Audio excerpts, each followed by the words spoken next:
साथियों, मेरा नाम धनंजय है और मैं आहिस्ता की तरफ से लेफ्ट यूनाइटेड पैनल की तरफ से अध्यक्ष पद का उम्मीदवार आप सभी को जय भीम लाल सलाम पेश करता हूं।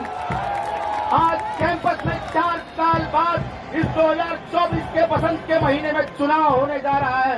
जब हम देखते हैं कि 10 साल से एक निजाम ऐसी बैठी हुई है कि जो इस देश के सामाजिक ढांचों को, मूलभूत सामाजिक ढांचों को करने पर उतारू हो गई है। हम देखते हैं कि कृषि संकट के खिलाफ और कंपनी राज के खिलाफ किसान जो है अपनी न्यूनतम मजदूरी, न्यूनतम मूल्य की मांग करते हुए खड़े हैं। मैं उनकी आवाज बनकर यहाँ पे आपके सामने खड़ा हूँ।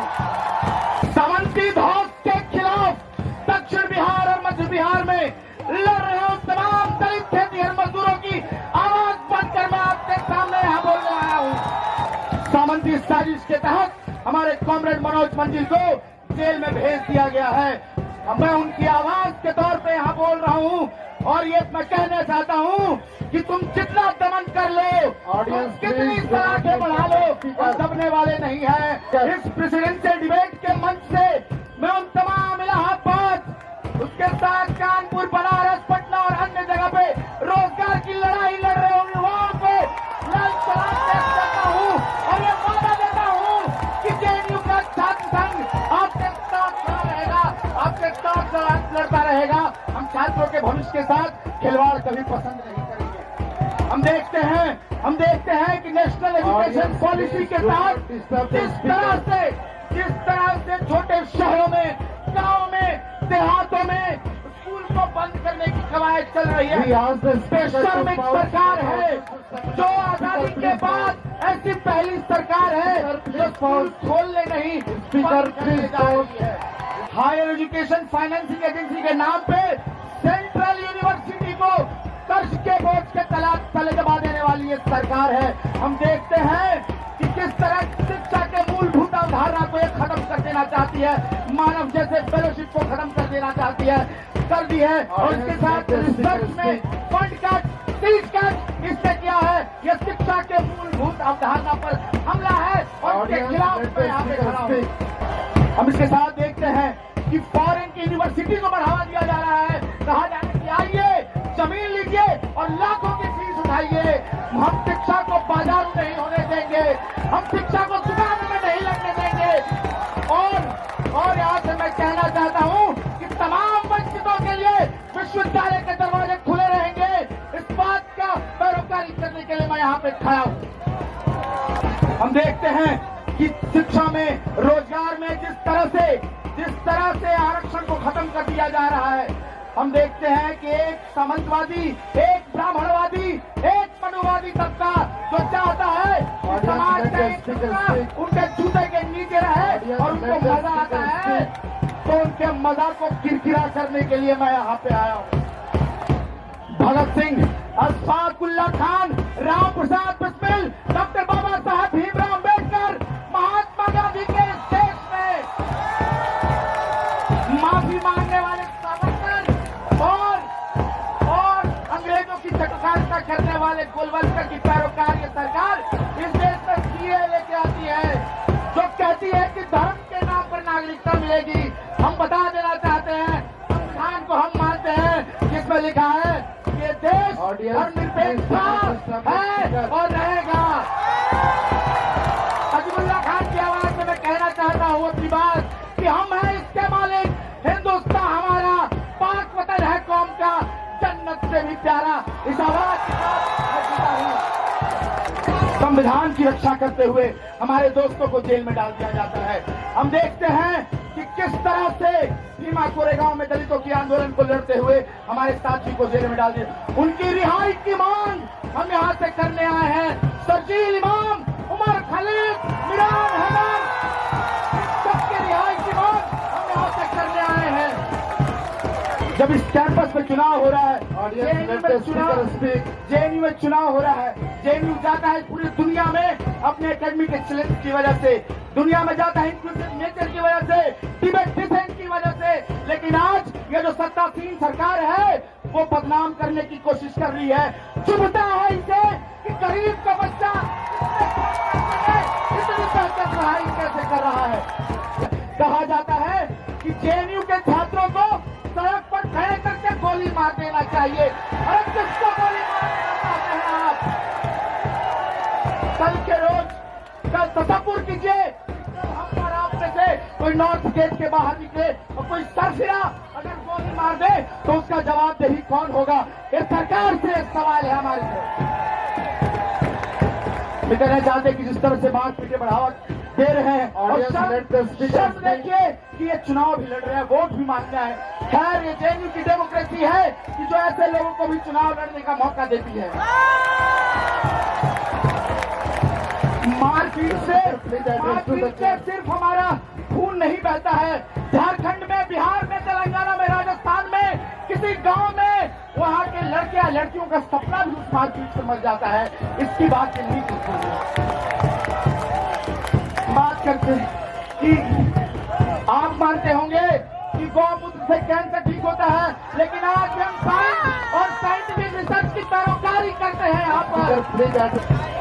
निजीकरण के नाम पे जो इंजीनियरिंग के साथ स्कूल ऑफ इंजीनियरिंग के साथ धोखा हुआ है, हमसे ज्यादा फीस उठाया गया और इंफ्रास्ट्रक्चर कुछ नहीं दिया गया। ऑडियंस, इस कैंपस में जब तक किसी के सर पर छत नहीं गिरता है तब तक रिनोवेशन का काम नहीं होता है। पीडब्ल्यूडी के लिए सुपर कैंपस नहीं बनाया जाता है।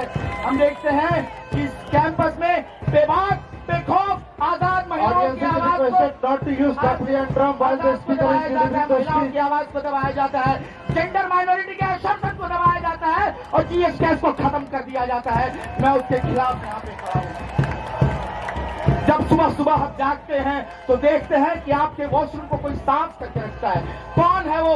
ये सैनिटेशन वर्कर है। इस कैंपस का 3-3 महीने तक उसकी तनख्वाह नहीं आती है। ये शर्म करना चाहिए इनको। इसी कैंपस के 400 कर्मचारी जो दिन रात हमारे साथ मिलकर इस कैंपस को चलाने के लिए अपना खून पसीना बहाते हैं, उनको कभी भी किसी वक्त भी निकाल देने की साजिश यहाँ पे चल रही है। उसके खिलाफ मैं यहाँ पे बोल रहा हूँ। और ये हमला ऐसा नहीं है। अरे साफ Audience is requested not to use doubly and drums while the speaker is delivering his speech. हम लोग के सामने हमें खड़ा बखूबी होने आता है। हम खड़ा हो सकते हैं। 1996 में भी जब फी हाइक हो रहा था, नियोलिबरलिज्म का, नवउदारवाद का इसको लैब बनाया जा रहा था, तब उस समय कॉमरेड चंदू की नेतृत्व में फी हाइक को रोका गया था। और एक मजेदार बात बताता हूं आपको, जब एक फी हाइक हो रहा था, एड ब्लॉक पे प्रदर्शन चल रहा था, एबीवीपी के लोग अंताक्षरी का प्रोग्राम करवा रहे हैं। हम देखते हैं 2019 में उसी रवायत को फिर से लागू होता है और एक लड़ाई लड़ी जाती है फिर से फी हाइक के खिलाफ। पहली सफ में हम खड़ा होते हैं, नॉट एन इंच बैक का नारा देते हैं और फी हाइक को दूर भगाते हैं और एबीवीपी के लोग प्रशासन की गोद में झूला झूल रहे होते हैं। इस कैंपस में जो रिक्रूटमेंट हो रहा है, जो नई बहाली हो रही है, वो किस तरह की बहाली हो रही है? उस प्रोफेसर की बहाली की पहली शर्त है जो सबसे ज्यादा नकारा ये वो लेफ्ट लेड यूनियन है जो फिलिस्तीन के पक्ष में आवाज बुलंद करता है, जो मणिपुर के पक्ष में आवाज बुलंद करता है, जो कश्मीर के लोगों को बिना बताए उनसे 370 छीन लिया जाता है, तब आवाज बुलंद करता है। और कमाल की देखिए आज की बात है कि लद्दाख के लोग अपना संघर्ष कर रहे हैं। देश की सरकार, बेशर्म सरकार, उनसे बात भी नहीं कर रही है। आप जानते हैं कि सांप्रदायिकता का जहर इस तरह से घोला जा रहा है पूरे देश में, जहां पे नफरती उन्माद फैलाया जा रहा है।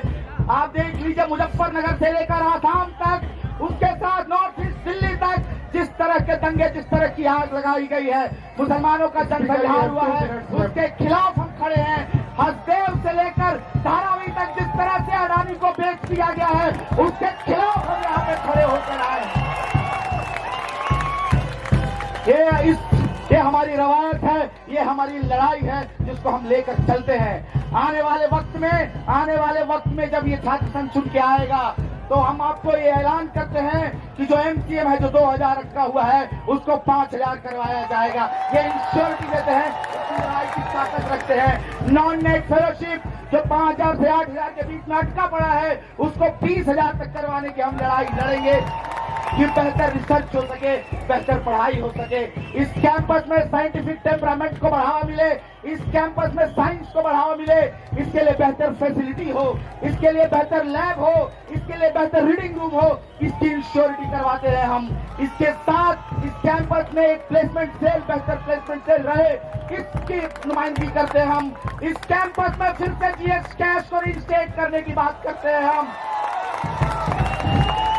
क्यूरोफोबिया और होमोफोबिया को बर्दाश्त नहीं किया जाएगा इस कैंपस में। नए हॉस्टल की जिन हालत को बेहतर करने की, बना नया नवेला बराक हॉस्टल की खुलवाने की लड़ाई और पुरजोर होगी और लड़ा जाएगा, इसको तुरंत से तुरंत खुलवाया जाएगा। इसके साथ पानी की किल्लत जो है उसके लिए लड़ाई लड़ी जाएगी। हेल्थ की सुविधा है जो एकदम नदारद है, उसके लिए लड़ाई यहाँ पे लड़ने की जरूरत है। यहाँ पे हम देखते हैं कि पीडब्ल्यूडी के छात्रों की एक्सेसिबिलिटी नहीं है, उसकी लड़ाई की जरूरत है। तो आने वाले 22 तारीख को एक संघर्षकारी यूनियन को चुनिएगा। आपसे कहना चाहते हैं ये जेएनयू है और हम इस तरह के प्रगतिशील छात्र हैं जो हर समय लड़ने के लिए तैयार हैं। हम भी Speaker, please wind up your speech. Your time is over.